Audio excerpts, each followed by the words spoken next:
My name's Stephen Edwards and I'm Technical Support Manager for UK and Ireland within Kenwood. And today in this short video, we're going to go through the differences with the NX-3000 series radios. As you can see here, we've got a selection of radios.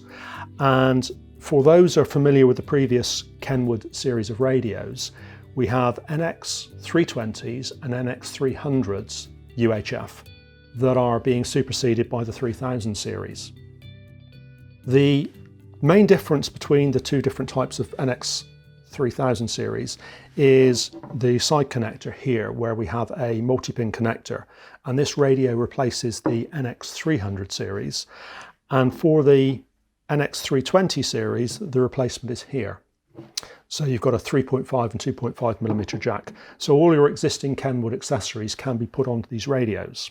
As you can see here, we've got three particular types of radio, which are the non-keypad and non-display, half keypad and display, and full keypad and display. So that is the three variants, and those are available in UHF and VHF. But on top of that, you have the side connector. So that gives us a large variation in radios that are available to take over from the NX-320 and the NX-300 series. For those of you who are not familiar with the Kenwood method of numbering portables, we use a 3 for UHF and a 2 for VHF. And given that the last two digits are 00 or 20, this would be a 20 and this would be a 30. So if you have a look at the chart that's appearing on screen now, you'll see all the different variants. And that also includes the mobiles, which are 700 series for VHF and 800 for UHF.